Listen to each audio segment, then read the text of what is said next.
뭐야? 그렇듯해. 기적을 돌리고. 와 미쳤다. 우와. 와, 기차가 달리고 있습니다. 와 진짜 장난 아니다. 이게 남북 전쟁에서 엄청난 역할을 하게 되는 그렇죠. 거지요. 그렇죠. 그래서 1840년대 되면은 미국의 철도 연장이 약 3,000마일 정도가 되고 1850년대 본격적인 철도 붐이 일기 시작할 때는 이게 1만 마일로 늘어나고 이게 1860년이 되니까 3만 마일로 늘어납니다. 리치먼드가 특히나 중요했던 것이 저는 교통의 요지이기 때문에 그 지금 공격의 핵심이 되고 있는 워싱턴 DC와 리치먼드를 잇는 쭉 가려다 보면은 중간에 어딜 만나게 됩니까? 노선이 갈라지는 곳이 나오죠. 저곳이 바로 매너서스 정션입니다. 철도와 철도가 만나는 그 분기점인 겁니다. 고속도로 신갈 분기점 이런 거 생각하면 되나요? 그렇죠. 제이씨. 그러면 지금 북군만 자 우리의 영웅을 위해 리치몬드의 심장을 찌르자라고 내려가는 게 아니라 남군 쪽에서도 야 우리 워싱턴 DC 가야 돼라고 올라가는 상황인 거잖아요. 네, 그렇죠. 맞아요. 그러면 알렉산드리아에서 출발하고 리치몬드에서 출발했으니까 저 분기점인 매너서스에서 만나게 되는 거예요. 그렇죠.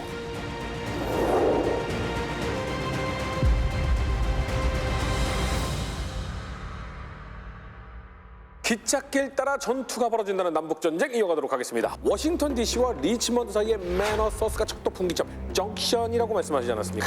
네. 전략적 가치가 없이 그냥 만나는 지점이라서 전투가 벌어지는 거예요. 그렇게만 생각할 게 아니죠. 이게 철도라는 게 생각해 보시면은 우리가 사람 다니는 길은 좀 험한 데도 되지만은 철도는 너무 심한 경사는 못 올라가잖아요. 네. 그래서 철도가 놓였다는 거는 그만큼 사람과 마차나 이런 것들이 가기 쉬운 도로도 같이 나 있고요. 대병력이 행군하기에도 좋은 곳이라는 바로 그 증거가 됩니다. 사통팔달입니다. 그렇죠. 근데 저기 딱 지도를 보시면은 매너서스 정신의 중요성을 딱 눈치채실 수가 있습니다. 쭉 남쪽으로 내려가는 게 이게 오렌지 앤 알렉산드리아 철도에서 운영하는 딥사우스로 내려가는 그 중요한 간선이 있고 그 옆으로 뻗어나가는 매너서스 갭 레일로드도 사실은 되게 중요합니다. 왜 중요하냐면은 저건 지형도를 보시면 더 확실해집니다. 미국의 동부 해안과 가까이에 따라서 남북으로 길게 뻗어 있는 산맥이 있습니다. 그게 바로 로키? 로키는 서부에 있는 거고요. 네, 중서부에 있는 거고 바로 저게 에팔렌치아 산맥이라는 겁니다. 팔렌치아? 네, 에팔렌치아 산맥이 쫙 비스듬하게 남북으로 크게 뻗어 있고요. 팔렌치아는 그러니까 예전에 미국 초창기 때는 하더라도 저길 넘어가면 서부였어요. 아 벌써? 네. 중부 없이 그런 그냥 개념이 서부에? 있을 정도로 당시 사람들한테 미지의 영역에 초반에는 진짜로. 네. 로키 산맥에 비해서는 좀 덜 험해요. 그래도 뭐 약간 도봉산, 북한산 정도 되는 산들이 쭉 이어져 있다고 생각하시면 됩니다. 로키 산맥은 막 설악산이나 백두산 같은 산들이 쫙 이어져 있는 태백산맥 같은 느낌이 있다면은 에팔렌치아 산맥은 그거보다는 좀 얕지만은 그래도 만만치 않은 장애물이었죠. 그 안쪽으로 보시면 조그만한 산맥 줄기가 또 하나 보이시죠? 저게 그 유명한 블루리지 산맥입니다. 블루리지 유명해요? 마운틴스. 이거 들어보신 분들은 아이, 딱 떠올리시는 게 있을 거예요. 존 덴버 뭐죠? 노래 있잖아요. 그렇죠. 존 덴버의 유명한 컨트리송 Take me home, country road, to the place I belong 이렇게 나오는 거 웨스트 있죠. 버지니아. 맞습니다. 그래서 Almost Heaven, West Virginia, Blue Ridge Mountains, Shenandoah River 이렇게 시작하잖아요. 나도 그 부분입니다. 거기 나오는 블루 리지인데, 그러니까 멀리서 보면 저 능선이 파랗게 보인다고 해서 블루 리지 산맥인데, 그 블루 리지 산맥과 에팔렌치아 산맥 그 사이를 또 무슨 강이 흐르냐? 방금 가사에서 나왔던 쉐난도우 강이 흐르는 거예요. 그러다 보니까 이 분지가 굉장히 농업 생산도 활발하고 여기가 아주 또 중요한 교통로가 되는 지역이어갖고 쉐난도우 계곡으로 들어가는 그 바로 길목이자 남쪽 광활한 그 딥사우스와 리치먼드 쪽으로 향해 나가는 그 출구 바로 그 핵심 위치가 매너서스 정션이었던 거죠. 그러니까 저기만 딱 잡으면 20~30%는 자연적으로 먹고 들어가는 거죠. 그렇죠. 이제 알렉산드리아를 넘어서 저기까지 순탄하게 넘고 지나가느냐가 전쟁을 승리로 이끄는데 핵심적인 그런 키가 된 겁니다. 약간 모래시계의 허리 같은 느낌이라 이거를 지나쳐 나오면은 대규모 병력을 한꺼번에 밀어 넣을 수 있는 어떤 전략적 요충이다 이렇게 생각을 할 수 있는데 남북 전쟁을 저희가 시작한 지가 좀 꽤 됐습니다. 많은 시청자께서 야, 이거 전쟁이 나긴 나나? 총을 들긴 들어? 뭐 이런 얘기들 많이 하셨는데 자 드디어 총을 든 북군과 남군이 매너서스에서 섬터 요새는 사실은 서로 간에 아무도 맞지 않느라고 쏜 거니까 제외하고 매너서스에서 드디어 충돌을 합니다. 근데 북군은 이걸 1차 불런 전투라고 부른다라고 하는데 왜 불런 전투예요? 그러니까 이게요, 제가 참 당황한 적이 있었어요. 그러니까 이게 작년 10월에 미국 출장을 갔다가 중간에 하루가 비는 거예요. 네. 그래서 이제 제가 마침 우리가 남북 전쟁을 하니까 남북 전쟁의 격전지를 한번 가서 찾아봐야 되겠다. 그래서 답사를 가야 되겠다. 근데 처음으로 생각한 게 불런이었어요. 불런 전투를 한번 열렸던 데를 가보자. 그러니까 저희가 지금 보더라도 지금 섬터 전투도 그렇고 이 알렉산드리아도 그렇고 이게 사실은 전투가 아니죠. 그렇죠. 거의 한 군데는 있는 데다 고립된 데다 그냥 싹 부은 거고 한 군데는 부주공산에 가가지고 그냥 점령을 해버린 거고. 근데 이제 본격적인 전투가 딱 벌어진 데서 불런 전투 해가지고 제가 가기 전에 현지에 있는 제자한테 이메일을 보냈죠. 내가 불런을 가겠다 했더니 불런이 어디예요? 하고 답장이 왔어요. 불런을 모르니? 이 유명한 데를 너는 공부 안 하는구나 거기서. 그러고서 이제 또 왜 불런을 모르니까 자긴 불런은 모르고 매너서스는 안 돼요. 그 불런하고 매너서스가 다른 거 아니야? 그랬더니 같은 데인 거예요. 그러니까 이게 부르는 이름이 다른 거예요. 남쪽에서는 매너서스라고 부르고 북쪽에서는 불런이라고 부르는 거예요. 그 불런이라는 뜻 자체가 저희가 이 시카고의 NBA 팀 이름이 뭐죠?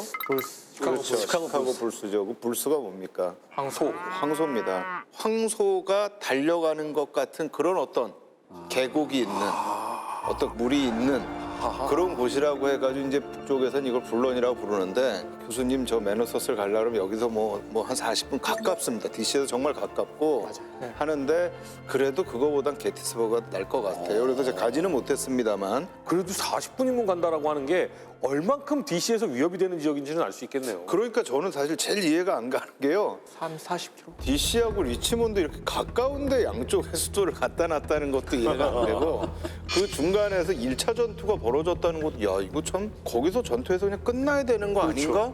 근데 이후에 이게 지금 5년을 가잖아요. 근데 어쨌든 첫 번째 이제 시발점이 된 곳인데 사실은 이런 경우가 많은 것 같아요. 남쪽하고 북쪽이 부르는 이름이 다른 게 그러니까 예컨대 지금 남북 전쟁 자체도 북부에서는 이거는 War of the Rebellion입니다. 그러니까 이건 반란이 일어난 거에 대해서 그걸 진압하기 위한 전쟁이었다라는 이름이라면 남부에서는 이건 미국 간의 전쟁 또는 주 간의 전쟁이라고 하는 War between the States라고 이제 이 전쟁의 이름을 붙입니다. 그러니까 이게 굉장히 이름이 다른 거고 또 남부에서는 War for Southern Independence라는 얘기도 합니다. 정당성을 딱 부여했네요. 네. 남부의 독립전쟁? 네. 그리고 또 북부가 침략한 전쟁이다. The War of Northern Aggression. 오. 이라는 얘기도 붙여요. 근데 사실은 정확히 따지면 지금 이게 썸터에서는 사실은 남쪽이 먼저 공격을 한 거죠. 그렇죠. 유니온이 갖고 있는 데를. 근데 알렉산드리아는 버지니아가 갖고 있는 북쪽에서 공격을 한 거기 때문에 이게 사실 누가 먼저 시작했느냐라는 거를 얘기하기는 좀 그렇지만 자기들 입장에서는 과연 이걸 어떻게 해석하느냐라는 거에 따라서 굉장히 좀 이름이 달랐던 것 같고요. 어쨌든 그것 때문에 답사를 못 갔어요. 애초에 제가 알았으면 우리 제자한테 좀 같이 이렇게 좀 갈 수 있게 좀 해봐라 했으면 올해가 토끼해 아닙니까? 2마리 토끼를 한 번에 잡을 수 있었는데 그 2마리 토끼를 못 잡았어요. 이 명칭이 다른 것 때문에. 근데 저는 불련을 가봤어요. 네, 옆에 트레일도 있고 트레일이 강 따라 나 있는 건 아니고 중간중간에 이제 불련 다리를 건너는 이제 그런 길이 있는데 폭이 정말 좁습니다. 좁은 곳은 한 5m도 채 안 되는 것 같고 길게는 10m 한 이 정도 넓인 것 같아요. 딱. 근데 지금 사진으로 보면 진짜 작아요. 네, 맞아요. 되게 좁고 근데 우리 어렸을 때 무슨 안양천 막 이런 느낌처럼 작아요. 네, 근데 겨울에는 그나마 이제 조금 가기 쉬운데 여름에는 진짜 접근이 거의 힘들 정도로 수풀이 엄청 우거져 있고 그다음에 강가가 절벽으로 이루어진 경우가 되게 많아서 도하가 힘든데 다만 여기 다리들이 또 많습니다. 그러니까 이제 남부 입장에서는 만약 여기서 이 불련을 통해서 뭔가 지킨다고 한다면 다리를 틀어막는 게 이제 중요하겠죠. 자, 남북전쟁 최초의 전투가 벌어집니다. 남쪽에서는 매너서스, 북쪽에서는 불런 전투라고 부르는데요. 자, 작년부터 이 전투를 분석한 한 분이 계십니다. 작년부터? 작년부터요. 엄청난 분입니다. 심수령님께서. 메이저 심슨. 심슨. 네. 뭐 작년부터 했다고 하니까 엄청 부담이 네네. 많이 되는데 기대를 많이 해주신 만큼 누가 안 되도록 한번 열심히 해보겠습니다. 아, 근데 뭐 또 미국에서 또 본토에서 또 공부를 많이 해갖고 오셨기 때문에 네. 정말 많은 것들을 준비하셨는데 그래도 뭐 저희가 다른 방송에 비해서 정말 전투를 심도 있게 역사를 심도 있게 들어가지 않습니까? 네. 나눠서 보죠. 북군부터 한번 볼까요? 일단은 북군 입장에서는 남쪽을 공격할 이제 뭐 네. 지휘관을 선임을 해야 될 거 아니에요. 그래서 그때 이제 선발한 사람이 얼윈 맥도웰이라는 사람입니다. 그 전에 이제 젊은 나폴레옹인 맥클레란과 같이 그 재무장관이었던 체이스의 추천으로 이제 버지니아에서 남군을 공격한 지휘관으로 이제 발탁이 됐습니다. 네. 당시 나이가 한 42세로 소령이었어요. 맥도웰 소령. 네. 그런데 이제 왜 체이스가 그러니까 재무장관이 맥도웰을 추천했을까라고 봤을 때는 이 사람이 같은 동양입니다. 오하이오 출신이고 체이스가 맥도웰의 후견인이었어요. 그래서 맥도웰을 적극적으로 밀어줬고 그 당시에 이제 이 전쟁에서는 아무래도 재무장관의 힘이 막강하잖아요. 군대를 조직하고 운영하는 데 돈이 필요하기 때문에 그래서 사실 뭐 링컨이나 아니면 스카카 같은 경우는 이때 딱 임명하고 싶은 지휘관이 있었습니다. 원래는 로버트 리입니다. 아, 네, 리 장군이죠. 근데 이제 버지니아가 남쪽으로 넘어가면서 리가 이제 본인 나는 고향을 따라가겠다라고 하면서 남부 연합군에 합류를 했기 때문에 대안이 이제 마땅하게 없는 그런 상태에서 그나마 맥도웰이 젊긴 하지만 좀 용맹하기도 하고 그다음에 에너지가 좀 넘치고 막 의욕이 있다라는 그런 평가를 받았었거든요. 또 프랑스에서 교육을 받고 와서 네. 나폴레옹 밑에 있었네요. 네. 네. 그래서 나름 이제 능력을 인정받은 그런 인물이었기도 해서 이제 갔는데 참고로 윈필드 스콧 총사령관은 맥도웰을 별로 좋아하지 않았어요. 어허. 그러니까 윈필드 스콧은 자기 사람을 심고 싶었어요. 근데 그 자기 사람이 누구였냐면 당시에 노장, 69세의 노장이었던 패터슨 소장. 패터슨. 근데 기준은 뭐냐면 스콧 입장에서는 함께 멕시코 전쟁에서 활약했던 인물이에요. 아니면 멕시코 전쟁에서 공병 참모 역할을 했던 뭐 맨스필드 이런 사람들을 좀 노장을 선호를 했죠. 그래서 어쨌든 뭐 링컨 그다음에 재무부 장관 지시로 맥도웰을 임명을 하는 그런 상황이었지만 맥도웰한테 가서 조용하게 이야기를 합니다. 야, 그래도 네가 폼나게 전 못하겠습니다라고 좀 고사를 해라. 그런데 맥도웰이 좀 눈치가 그렇게 있지는 않았나 봐요. 맥도웰이 나요 하겠습니다라고 해버립니다. 네, 그래서 맥도웰이 이제 사령관을 딱 되자 맥도웰이 소령에서 무려 원스타 준장까지 계급이 3계급을 확 뛰어오르죠. 근데 저희 지난 시간에 역전다방 보셨던 분들 뭐 네. 아시겠지만 그러니까 계급이라는 것은 언제든지 그 사람이 맡은 직무에 따라 올라가기도 하고 내려가기도 한다. 그렇죠. 이런 개념을 가지고 보셔야 될 것 네, 같습니다. 하여튼 부러운 일이긴 하죠. 그래도. 근데 생각해보면 맥도웰은 병과가 포병입니다. 근데 지휘관을 한 적이 거의 없어요. 그러니까 항상 참모 역할만 해왔거든요. 근데 제 생각에는 엄청난 부담이 됐을 것 같아요. 게다가 이때 맥도웰이 짊어져야 할, 지휘해야 될 병력이 무려 3만 5천 명의 병력입니다. 그러니까 민병대를 다 이제 끌어다 모아서 알렉산드리아 여기서 이제 버지니아 리치몬드로 침공할 그 군대가 이렇게 많았다는 건데 이게 당시 미국 역사상 최대 규모의 그러니까 한 명의 지휘관이 지휘해야 할 최대 규모의 병력이었어요. 그러니까 아마 젊은 맥도웰 입장에서는 상당히 부담되는 일이 아니었을까, 막중한 책임이 아니었을까라는 생각도 해봅니다. 그 재밌는 게 참모를 했잖아요, 맥도웰이. 네. 그러니까 이 전까지는 자기 밑에 8명 이상 있었던 거 본 적이 없어요. 8명 이상. 8명이 최대였어요. 근데 갑자기 3만 5천 명이 자기한테 오고. 네. 그리고 이제 또 하나 이 지역에 이게 버지니아 이 지역에 사령부를 하나 만듭니다. 근데 아까 이제 최 박사님 말씀하셨던 그 세난도 밸리가 되게 중요했기 때문에 여기도 이제 남군이 올라오고 있기 때문에 뭔가 여기 또 하나의 어떤 사령부를 만드는데 이때 사령관으로 임명했던 사람이 스콧이 추천했던 패터슨입니다. 그래서 패터슨은 이제 약 한 18,000명의 병력을 이제 지휘를 하고 패터슨 같은 경우는 성격이 조금 우유부단하기도 하고 아니면 조금 미적거리는 그런 성격이었다고 해요. 이 두 명의 역할 모두 어떻게 보면은 남쪽에서 이제 올라오는 걸 방어를 해야 되고 네. 그다음에 더 나아가서 이제 공세를 해야 되는 그런 입장인 거잖아요. 근데 계급상으로나 경험이나 연륜으로 봤을 때 누가 우세죠? 패터슨이죠. 그렇죠. 근데 주력 부대는 누가 담당합니까? 맥도웰이죠. 그러니까 사실 공격을 한다면 맥도웰이 이제 주도해서 해야 되는데 네. 본인보다 한참 선배인 패터슨을 어떻게든 지휘를 해야 되는 거잖아요. 그렇죠. 지휘관계상 단일화를 위해서는 그렇죠. 단일화가 잘 될까요? 안 될 것 같긴 한데 네. 패터슨이 그래도 약간 우유부단하다면서요. 그러면 조금 뒤에서 투덜거리는 정도의 느낌? 한번 보시죠. 이제 어떻게 되는지. 맥도웰 성격은 어땠습니까? 맥도웰 성격이 막 불같은 그런 성격은 아니었어요. 굉장히 그래도 까다로운 굉장히 성격이었죠. 에너지 네. 넘치고 막 뭔가를 하고 싶어하는 성격이라고 하니까. 아니 근데 맥도웰이 얼마나 까다로웠냐면은 차나 커피도 안 마셔요. 담배도 아예 안 피고. 니코틴 같은 거 뭐 예, 전혀. 카페인 이런 거 먹으면 예민해서. 그러니까 대부분 굉장히 날카로운 성격이었어요. 굉장히 날카로운 성격인데 딱 하나의 얘기를 할 때만 온화했어요. 자식 얘기? 총 얘기? 낚시. 역시 낚시 얘기를 할 때는 굉장히 우호적이고 친밀했대요. 이 사람. 쭈꾸미 잡으셨대요? 근데 놀라운 게 뭐 낚시 얘기를 하다가 갑자기 딱 끊기고 다른 주제로 넘어가잖아요. 그럼 바로 거만하고 냉담한 상태로 돌아가곤 했다. 뭐 이런 얘기가 있어요. 어쨌든 북군은 벌써부터 약간은 지휘 체계가 일어나지 못한 상황입니다. 네. 그럼 남군 상황은 어떻습니까? 남군도 지휘 체계가 일어나 되게 더 힘든 구조예요, 사실. 왜냐하면 남군 같은 경우는 뭐 처음부터 이야기하자면 남군은 이제 병력 동원 똑같이 내렸잖아요. 근데 북군은 그나마 원래 정규군의 전통이 조금 있어요. 남군은 처음부터 그냥 정규군은 거의 없고 민병대 위주로 이제 주에서 뽑아서 올라온 거고, 사실 북부에 비하면 주의 전통 혹은 주의 권한이 세다 보니까 사실 남부 같은 경우는 끝까지 민병대들이 연합해서 싸운다고 보면 됩니다. 이름도 막 연합이잖아요. 그러니까 병력도 지휘관도 사실 연합해야 되는 그런 상황이라고 좀 보시면 될 것 같고요. 그러니까 남군 같은 경우도 아까 이제 메너서스 정션이 중요하고, 북군이 마치 리치몬드로 가야 되는 것처럼 남군도 이제 워싱턴 DC로 가고 싶은 그런 마음 때문에 이쪽에 이제 병력을 편성해서 올려 보냅니다. 그래서 이 메너서스 정선 이쪽으로는 누가 있냐면 남부의 영웅이었던 섬터의 영웅이었던 보리가르드. 발음 한번 부탁드리겠습니다. 프랑스어시고요. 네, 프랑스. 무시게야.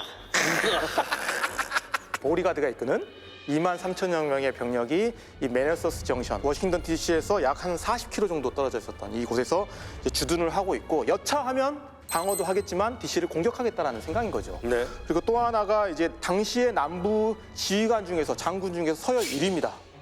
존스턴 장군이 또 중요한 길목이었던 셰난도 밸리 쪽으로 병력을 약 한 12,000명 정도를 데리고 올라갔는데, 이 당시에는 이제 윈체스터라는 곳에서 이제 주둔을 하게 되는 그런 상황이고, 이 둘 사이의 거리가 약 한 80km 정도 떨어져 있습니다. 그 말은 뭐냐면 사실상 협조가 되게 어려웠다고 보면 돼요. 불가능하다니. 그 사이에는 블루리지 마운틴도 있었고. 맞습니다. 네네. 아까 블리치 마운틴을 사이에 두고 셰넌도어 쪽 그리고 이 바깥쪽에 메너서스 쪽, 예. 메너서스에서 네. 전투를 이제 그렇죠. 벌이고 양쪽으로. 그러니까 사실 연방군 입장에서는 혹은 북군 입장에서는 이 둘 중에서 뭘 더 중요하게 받겠습니까? 메너서스 그렇죠. 병력이 더 많기도 하고 리치몬드로 가는 바로 철길이 이어져 있으니까. 최단로기 때문에. 어허. 그래서 여기를 이제 주력으로 봤습니다.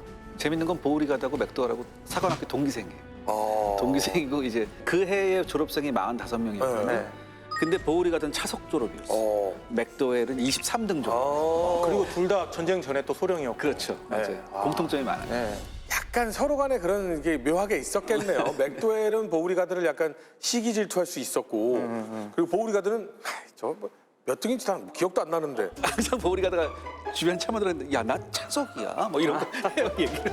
자, 북군은 3개월 동안 복무를 하는 민병대고 병사들의 훈련도 수준은 오히려 남군이 나았다라는 말도 있던데요. 북군도 남군도 둘 다 민병대 위주의 군대입니다. 네.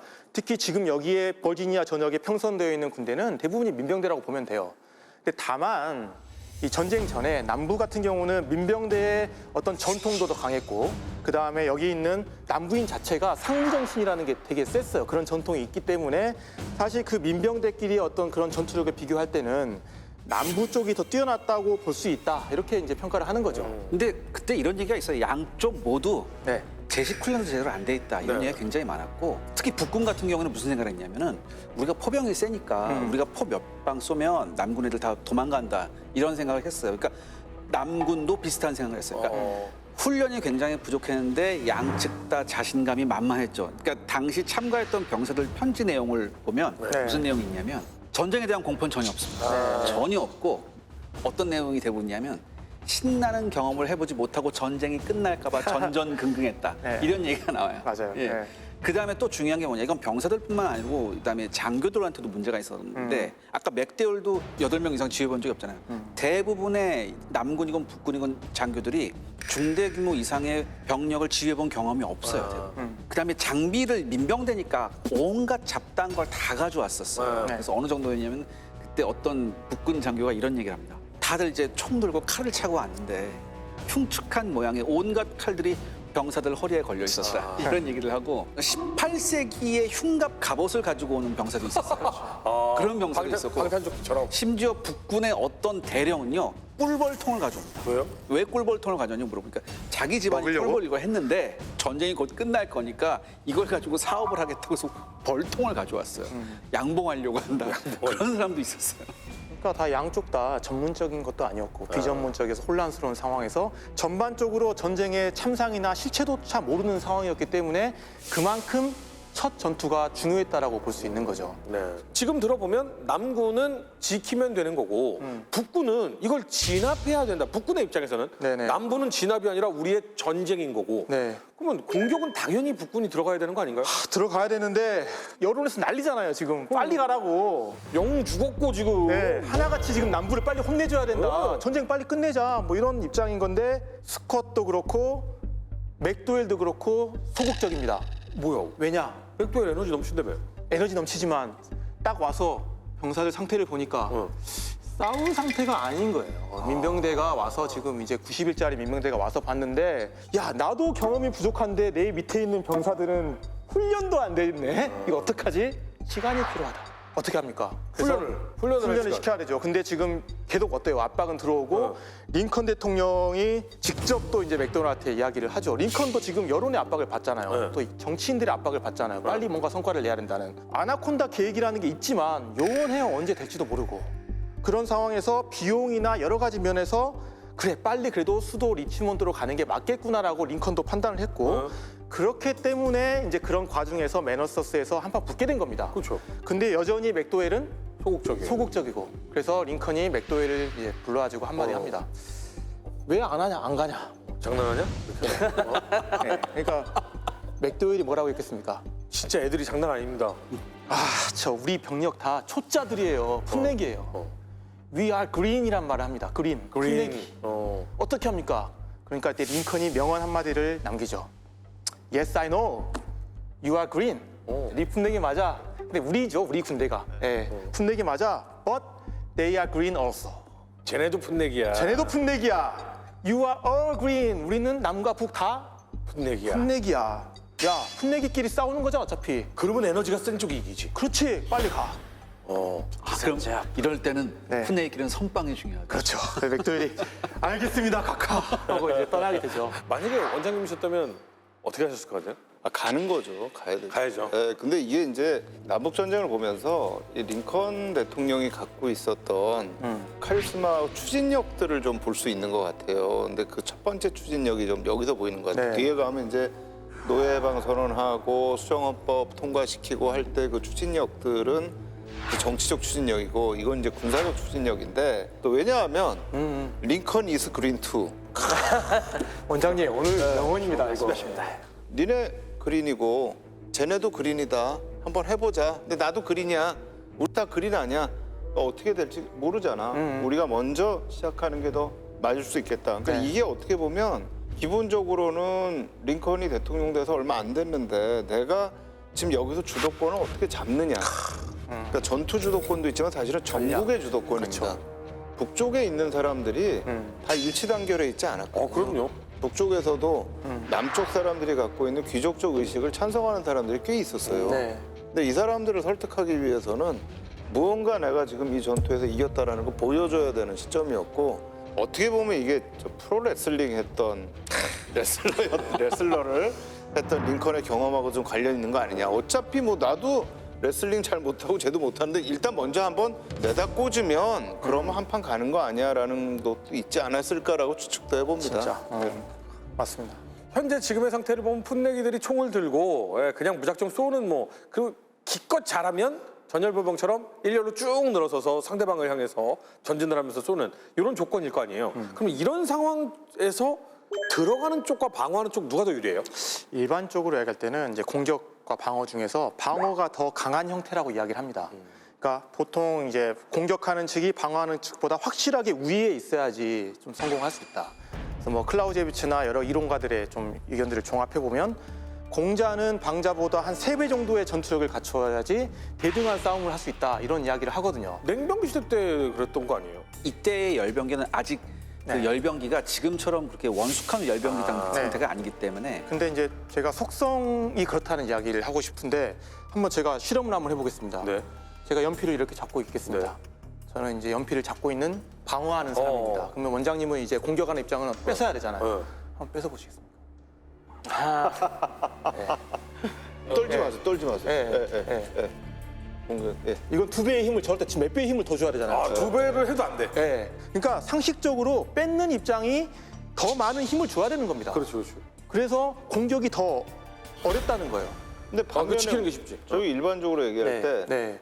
최선의 방어는 공격이다라고 그런 게 얘기하잖아요. 오해가 생기는 단어입니다. 네. 이제 사실 좀 더 설명을 제가 드리자면은 왜 공격이 어려울까라는 기본적으로 공격을 하는 입장에서는 원정을 가잖아요. 그러면 싸우는 지역까지 가는 것까지 포함이 됐기 때문에 더 이제 그런 이야기를 합니다. 그러니까 통상 원정군의 어려움, 원정군은 먼 거리를 가야 되고 보급과 이제 군수의 문제가 따르게 되고 그렇기 때문에 이제 부차적인 여러 가지 문제점들이 생기고 시간이 지나면 지날수록 추가적인 지원이 없으면 방어하는 입장보다 더 많은 전투력 소모가 생길 수밖에 없습니다. 근데 방어하는 입장에서는 기다리기만 하면 돼요. 그러니까 공격하는 입장에서 유리한 거는 딱 하나예요. 주도권 잡을 수 있다. 예.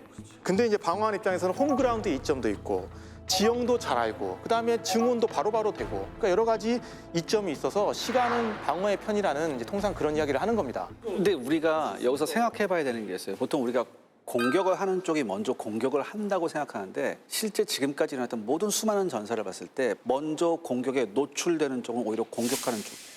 쟤네가 지키고 있는데 우리가 먼저 들어간단 말이에요. 먼저 들어가다가 최초의 공격을 받는 건 오히려 공격하는 쪽이에요. 네. 그런 경우가 훨씬 많아요. 그렇기 때문에 이때 당시에 중요했던 건 뭐냐면은 숫자에 대한 심리적인 압박감이 굉장히 심했어요. 그런 것도 간과해서는 안 네, 되거든요. 근데 거의 조금 제가 부충을 하자면 그래서 막상 이제 공격하는 입장이 이런 여러 가지 원정의 어려움을 극복을 하고 결국 어떤 지역까지 가서 방어하는 사람하고 딱 맞닥뜨리게 되면 그때 그 순간만큼은 이러한 원정의 단점이나 아니면 방어의 이점은 없다고 보면 돼요. 특히 지금 앞으로 여기 싸우게 될 이 메너서스 정션, 특히 이 불런 전투에서는 남군이 뭐 요새나 아니면 참호나 이런 것도 없었어요. 그러면은 거의 둘 다 약간 비슷한 어떤 상황에서 싸우면 된다는 거예요. 근데 이걸 우리가 서로 동등한 조건에서 넓은 지역에서 싸우는 이런 어떤 뭔가의 전투를 이제 회전이라고 많은 표현을 하거든요. 근데 이미 회전상의 딱 그 조건에서 이게 딱 들어오면은 공격과 방어의 구분 자체가 이제 무의미해지는 겁니다. 그렇기 때문에 이런 상황에서는 결국 누가 더 유리하겠습니까? 전투력이 병력이 많. 강한 쪽입니다. 숫자가 많은 측이 유리하다. 그러면 숫자는 누가 더 많습니까? 북군. 북군이 많습니다. 네, 맞아요. 이런 인과관계가 이렇게 되는 거죠. 그래서 이제 북군은 기본적으로 균론만 잘 건너가서 남군하고 회전을 하면은 승산이 있다라는 판단 하에 수적 우위로 상대방을 제압한다는 대단히 어떻게 보면 단순하고도 명쾌한 계획을 수립을 합니다. 즉 여기 있는 맥도웰의 3만 5천 명이 2만 명의 뷰리가드를 제압한다는 거죠. 네. 근데 여기에는 전제 조건이 딱 하나 있습니다. 저 위에 있는 존스턴 12,000명의 남부의 존스턴 군이 뷰리가드에 합류를 못하게끔 해야 됩니다. 네. 네, 그러기 위해서는 여기 있는 패터슨 군대 최대한 빨리 이제 남부에 있는 존스턴 군을 맞닥뜨려가지고 얘네들이 땀만 못 먹게 다른 데로 못 가게 네. 고착시켜주고 견제시켜주는 그 역할이 이제 중요하게 된 거죠. 18,000명이 12,000명만 잡아준다면 그러면 35,000명으로 우리가 저 불런강 넘어가가지고 숫자로 머릿수로 우리가 깨부시겠다. 그러면 18,000명과 밑에서 있는 35,000명이 합류해서 12,000명을 괴멸시키면 남부는 끝난다. 가겠죠? 자, 1차 불런 전투 개시입니다. 처음부터 뭔가 삐끄덕거리기 시작을 해요.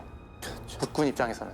맥도웰 군대는 이제 7월 8일 날 출발을 하려고 했어요. 왜 7월 8일 날에 가려고 했냐면 90일 동안 동원을 했던 민병대 병사들의 계약이 이제 거의 끝나는 시점이었기 때문에 제대시켜야 될 때가 예, 돼서. 전혀 의미가 없잖아요. 그 전에 어떻게든 공격을 해야 되는 상황인데 보급과 부대들의 지연 도착으로 출발이 늦어집니다. 혹자는 맥도웰을 별로 좋아하지 않았던 총사령관이었던 스캇이나 아니면 뭐 전쟁부 장관이 일부러 그걸 지연시켰다라고 하는 경우도 있고, 그러니까 일부러라기보다는 별로 막 그렇게 지지해주고 지원해주고 싶은 마음이 없었던 것 같아요, 실제로도. 그래서 겨우겨우 이제 준비가 부충분한 상태에서 7월 이제 16일 날 공세를 시작을 하게 됩니다. 준비가 불충분했음에도 불구하고 어쩔 수 없이 90일 계약 때문에 이때 이제 하게 되는 거죠. 그래서 실제로 딱 출발도 전에 생계 때문에 떠나버리는 병력도 막 속출하기 시작해요. 탈영을 맞아요. 한다고요? 네. 제4 펜실베니아 연대하고요. 뉴욕 바리안 포병대대 같은 경우에는 전투가 목전인데 만료가 됐어요. 3개월 계약. 그래서 짐 싸고 그랬거든요. 그러니까 맥더리 와서 전투가 끝날 때까지만 남아달라고 간곡하게 요청을 해요. 뭔 소리예요? 제된 날짜인데 오늘. 그렇게 해요. 컨트랙트하고 가버려요. 이런 부대가 있었어요. 네. 그래서 이제 맥도웰 군대가 이제 드디어 알렉산드리아에서 떠나죠. 그래서 맥도웰은 당시 좀 특이하게 사단 편제를 또 적용을 합니다. 그러니까 연대, 여단, 사단까지 해서 조금 나름 효과적으로 지휘를 해보겠다라는 그런 생각으로 이제 하게 돼서 사단별로 이제 시간차를 두고 이동을 하게 되는데 센터빌까지 가는 게 일단 목표였어요. 왜냐하면 센터빌에서 한 5km에 떨어진 곳이 바로 이제 뷰런이었거든요. 그래서 저기까지 일단 가겠다. 사실 알렉산드리아부터 센터빌까지 거리가 30km도 채 안 되는 그런 거리입니다. 근데 이제 10km를 가는데 하루 이상이 걸려요. 뭐 뒤로 걸어요? 그래서 왜 이렇게 안 이게 하필 보면은 7월 말이잖아요. 네? 너무 더워. 근데 덥죠. 그리고 보급도 잘 안 돼 있어.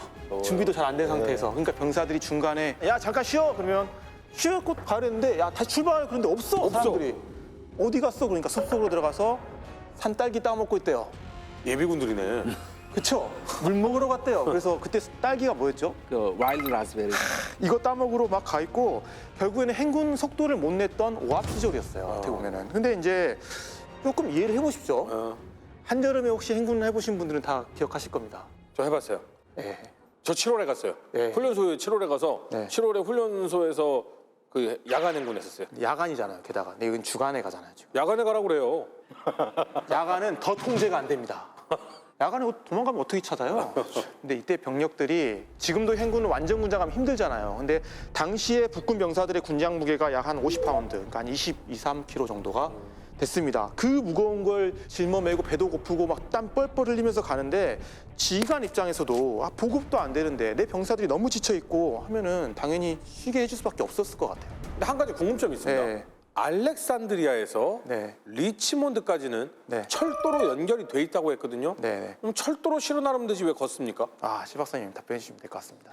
그 당시에 이 철도를 운행하려면은 이 철도에 뭐가 필요합니까? 기관차와 객차들 갖다가 확보했어야 되는데 그걸 제대로 확보하지 못했었죠. 그거는 버지니아 남부 쪽의 철도 회사였기 때문에 이 북군이 이걸 갖다가 풀리 활용하기 전에 기관차와 화차들을 갖다가 싹 남쪽으로 빼버린 상태였죠. 그렇죠. 그렇다고 해서 지금 북쪽에 있는 일단은 기관차를 싣고 오기에는 포토맥강을 건너야 되잖아요. 그렇죠. 그러니까 건너올 수가 없었죠. 그러니까 이게 전반적으로 준비가 불충분한 상태에서 떠났다라고 좀 이해를 하시면 될 것 같습니다. 그러니까 그러다 보니까 지휘관 입장에서도 닥달해도 안 되는 게 있어요. 그렇죠. 딱 이런 상황이었던 것 같아요. 진짜 그린들이네. 그렇죠. 네. 그런데 여기서 또 이제 반전이 있습니다. 남부 연합 같은 경우는 네. 이미 맥도웰 군의 진격을 알고 있었어요. 어허. 거기에 반전이 하나 숨어 있습니다. 바위가 있었구나. 당시에 이제 스파이가 있었어요. 그것도 여성 스파이였습니다. 이름이 로즈 오닐 그린하우라고요. 이 로즈 오닐의 시아버지가요, 리치먼드 시장 출신의 대지주입니다. 그 동네에서 이 사람 땅을 밟지 않고선 지나가지 못한다 그런 얘기를 들을 정도였어요. 그다음에 그린하우 집안은요, 미국인에게 가장 인기 있는 영부인 중 한 명이 있어요. 이제 4대 대통령 제임스 메디슨의 아내 둘리 메디슨이라고 있는데 이쪽하고 또 사돈관계였어요. 그러니까 이런 막 연줄이 있으니까 최고급 사격에 무혈 입성합니다. 그다음 또 중요한 게 뭐냐? 이 로즈 오닐의 조카 사이가 누구였냐면은 일리노이주 상원의원이자 링컨의 정적. 대륙횡단철도. 그 철도 그 철도 사기 사건 사건. 스티븐 더글라스였어요. 네. 건들 수가 없는 존재였죠. 그런데 문제는 뭐냐? 정재계 쪽에 인맥이 많으니까 여기저기서 정보가 막 들어오는 거예요. 정보를 전달해준 조직이 있었거든요. 여기하고 또 연결이 돼서 매일매일 사교계에서의 네. 그 호화 인맥들하고 파티를 했을 거 아닙니까? 그러면 여기저기서 얘기를 서로 잘 보이기 위해 아유 이 양반이 이번에 그 맥도웰 장군 있죠? 그 사람 참모가 이 사람 아들이야. 봤어? 오늘 간대. 내가 지금 그 말을 하려고 했는데 이렇게 했을 거 아니에요? 예, 맞아요. 그러니까 그래서 이런 걸 다 취합해서 그 스파이 조직을 통해서 정확한 정보를 보냈죠. 그래서 나중에 이제 남부 연합으로부터 상도 받고 그래요. 그러면 북군의 모든 세세한 정보를 다 알고 있었던 남부의 보우리가드는 뭐 안 그래도 차석 출신인데 능력도 좋은데 철저하게 대비하는 작전을 짰겠죠?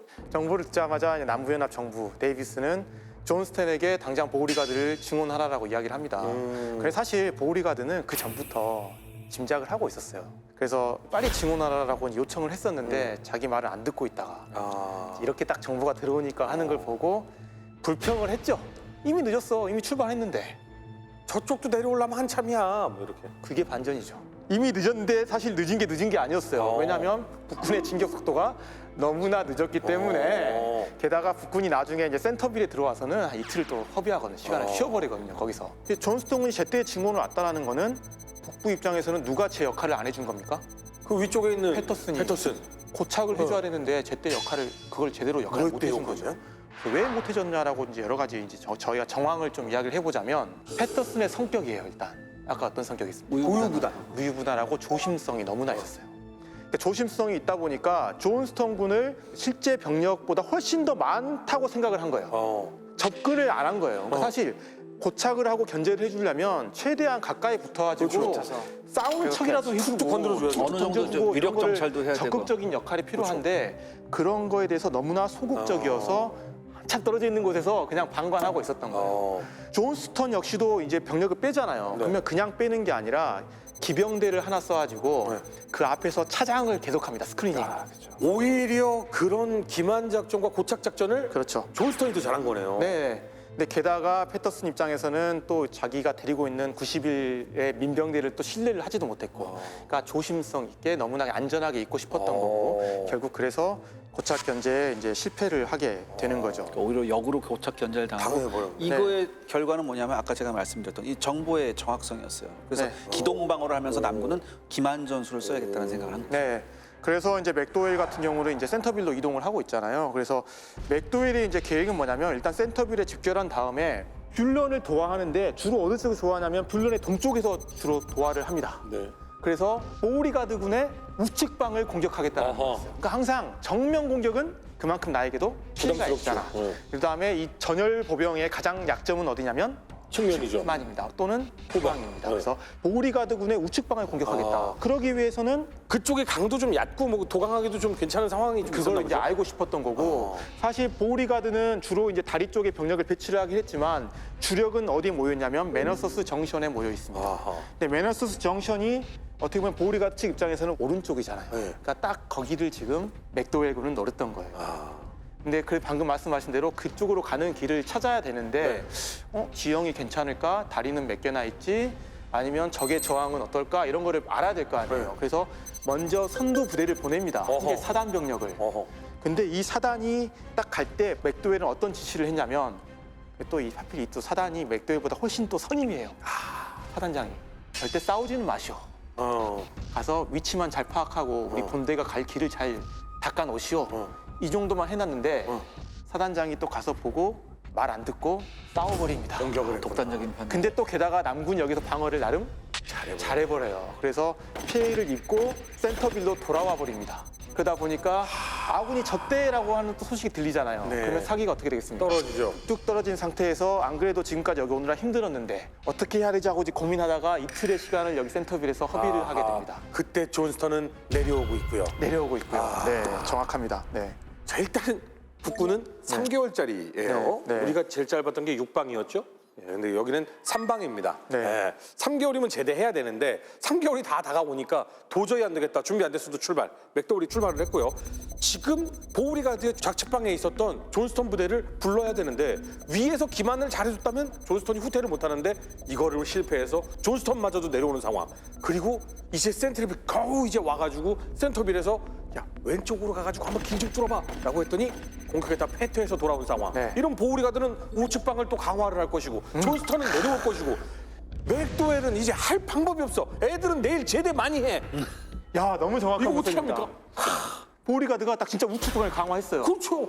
게다가 존스턴 군이 올 거 아니에요. 그럼 존스턴 군도 다 우측방으로 빵빵빵 들어갑니다. 그래서 맥도웰도 이틀 정도 고민을 하다가 작전을 이제 변경합니다. 어떻게 변경하겠습니까? 우측방은 안 돼. 보우리가드의 우측방은 쉽지 않겠구나. 다만 여기를 뭔가 그래도 고착은 좀 시켜놓자. 네. 그리고 다른 곳으로 가자. 빙 돌아서 저기 썰리 스프링스라고 보입니까? 저 위로 돌아가는 길. 네. 네, 저기 북쪽으로 보면은 우회합니다. 저 정도면 일주일 걸릴 것 같은데? 한참 걸리죠, 시간이. 저렇게 들어가면 밑에 도로가 또 있잖아요. 네. 그래서 밑으로 쭉 내려오면 자연스럽게 남군에 뭘 차단할 수 있습니까? 보급로. 배후를 차단하고 보급로를 차단해서 잘하면 호위 선멸을 오. 할 수 있게 되는 그런 대담한 이제 계획을 수립을 합니다. 오호. 그래서 저걸 하기 위해서 또 하나의 사단을 이제 어디로 보내냐면 저기 보면은 스톰 브릿지라고 또 하나 다리가 있거든요. 네네. 거기 아주 소수의 남군이 지키고 있어요. 네. 이제 저기로 병력을 보냅니다. 그래서 남군의 눈을 지금 다 어디로 돌려놓는 거예요? 스톤 브릿지로. 브릿지로 돌려놓고 그 틈에 주력을 배후로 돌려가지고 이동시킬 계획을 그렇게 수립을 하게 알렉산더 되죠. 전기를 읽었네, 느낌이. 전형적인 네. 망치와 모도 전술이죠. 네. 아니, 그리고 저기에 선임은 보내지 말기로 해요.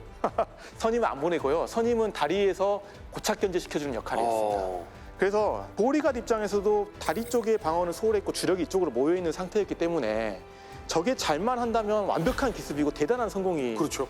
될 수 있었던 그런 상황입니다. 네. 그래서 7월 20일 날 밤에 공격이 시작이 되죠. 근데 이제 저기 아까 다리에 소수의 남군이 있었다 그랬잖아요. 그렇죠. 네, 남군 지휘관 이름이 뭐 에반스라는 사람인데 뭔가 좀 낌새가 이상해요. 국군이 다리 앞에 나타났어. 근데 얘네들이 적극적으로 뭔가 공격을 해야 되는데 공격도 안 하고 좀 미지적거리고 있어요. 그러니까 이게 문제가 뭐냐면 이 한 개 사단 아까 실패했던 그 타일러가 여기서는 어떻게 해줘야 돼요 또? 적극적으로 공격을 해야죠. 그렇죠. 다리로 도와를 온다는 것을 믿게 만들려면 적극적으로 여단들을 보내가지고 공격도 하고 해야 되는데 아까 그것도 싸웠다고 꾸지름 한번 들었잖아요. 네. 그러니까 이번에는 소극적으로 바뀌어버립니다. 그래서 미기적 거리고 있는 그런 상황 속에서 다리를 지키고 있던 남군에게 뭔가 보고가 들어오죠. 저 멀리 뭔가 움직임이 보입니다. 저 멀리 뭔가 누가 오고 있는 것 같습니다. 그래서 안 그래도 뭔가 이 다리 앞에 있는 움직임이 수상하다고 생각했던 그 에반스라는 사람은 네. 대령은 실제로 북군은 저쪽에서 오고 있구나 라고 해서 급히 병력을 돌려가지고 매추스 힐이라는 곳으로 이제 가게 됩니다. 근데 사실 이 사람의 병력은 1000명밖에 안 됐어요. 그리고 오고 있는 북군은 뭐 6000명이 넘는 수준이었어요. 그러면 어떻게 하시겠습니까? 본대에게 지원을 요청해야죠. 지원 요청 당연히 했겠죠. 또 지켜야죠. 지켜야 되죠. 근데 이 사람은 워낙 공격 정신이 투철한 사람이었어요.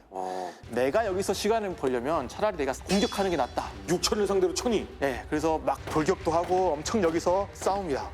그러다가 이제 시간을 좀 벌어주는 상황에서 남쪽에서도 증원군이 조금 이제 들어오게 됐고, 그래서 병력이 남쪽도 한 4,500명 정도에서 매추스 힐이라는 고지에서 이제 밀고 밀리는 그런 싸움이 이제 벌어지고 있는데, 답답한 거는 북군이에요. 그렇죠.